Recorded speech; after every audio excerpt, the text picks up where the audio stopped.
Salam sejahtera kawan-kawan, saya Thomas Lim dari cpapku.com. Anda telah dibawa ke channel ini mungkin disebabkan anda mencari di internet tentang mesin CPAP rest van ataupun mencari bahan-bahan maklumat tentang sleep apnea. Sekiranya anda suka konten video ini, sila like, komen dan subscribe kepada channel cpapku.com. Tanpa berlengah lagi, mari kita review cara-cara penggunaan rest van iBreeze 20A.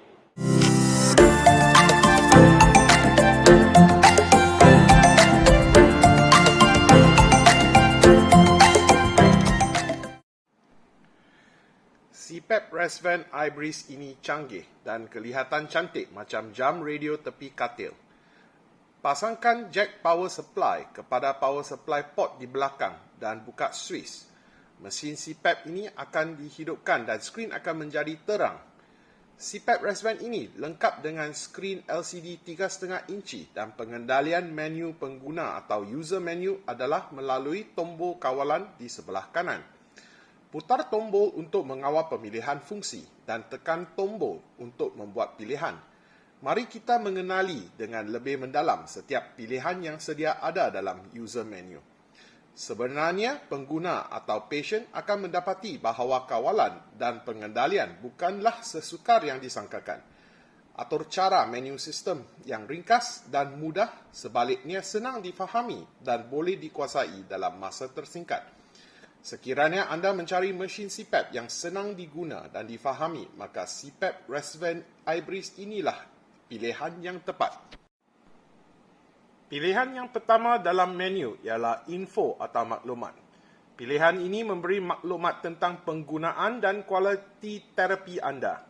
Maklumat yang terpapar adalah info penggunaan seperti berapa lama dalam jam, terapi tidur harian pada tarikh yang terpapar di atas. AHI pula ialah apnea hypopnea index yang menunjukkan berapa kali kejadian apnea atau hypopnea secara purata dalam 1 jam. Dalam skrin yang sama akan ada indikator yang lain macam mask fit atau kekedapan mask, SpO2 atau pengukuran kadar oksigen dalam darah dan kelembapan dalam skala 3 bintang. Pilihan yang kedua dalam menu ialah humidity atau kelembapan udara. Anda akan mendapati pilihan ini akan dimatikan sekiranya tiada air diisikan dalam tangki humidifier CPAP ini. Mesin pintar ini boleh mengesan kehadiran air dalam tangki dan sekiranya air telah kering, pemanas tangki air akan dimatikan dengan automatik dan mesin akan berbunyi untuk menarik perhatian pengguna. Ini adalah satu ciri keselamatan dalam mesin CPAP moden ini. Setelah air telah diisikan, anda boleh memilih butang humidity.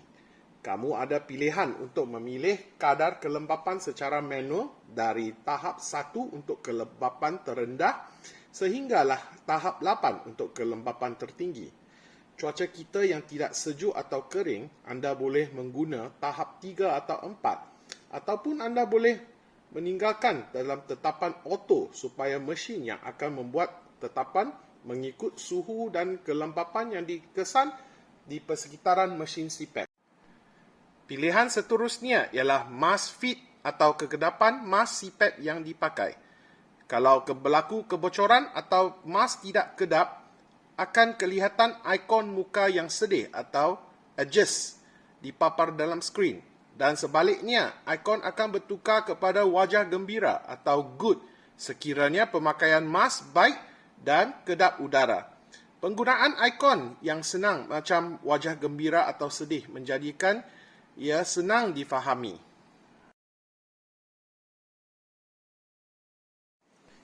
Menu seterusnya ialah comfort atau fungsi-fungsi keselesaan merangkumi pilihan-pilihan tetapan yang terbanyak sekali. IPR adalah tetapan untuk pengurangan tekanan semasa hembusan nafas.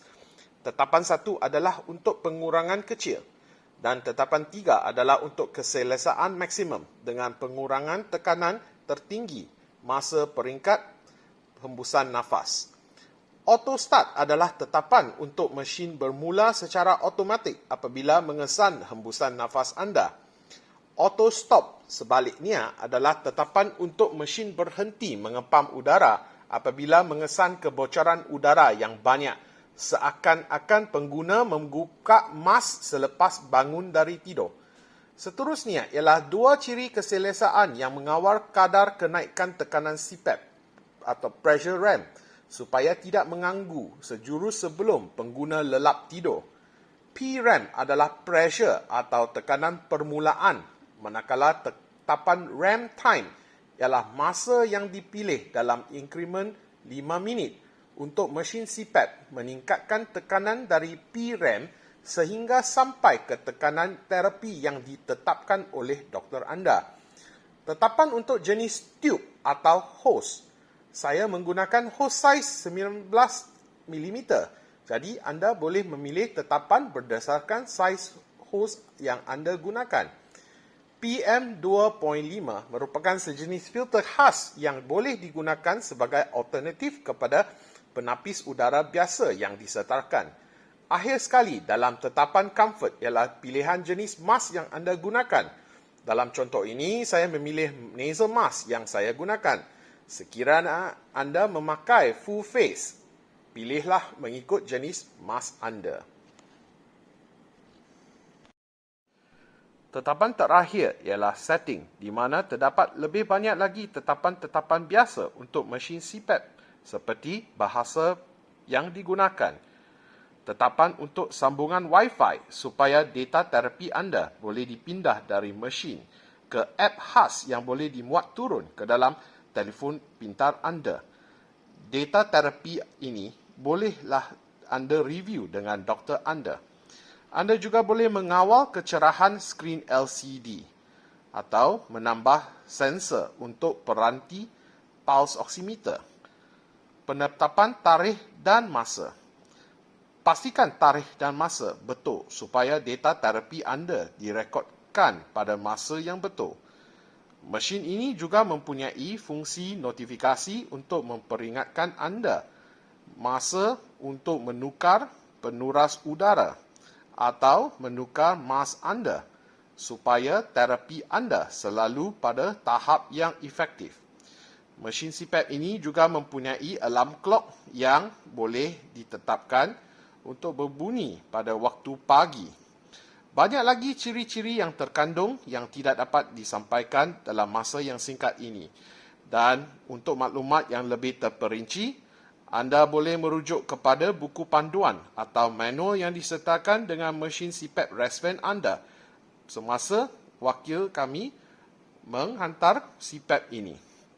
Anda juga boleh menghubungi wakil kami dari cpapku.com di nombor yang tertera dalam skrin anda. Sekian saja, bye.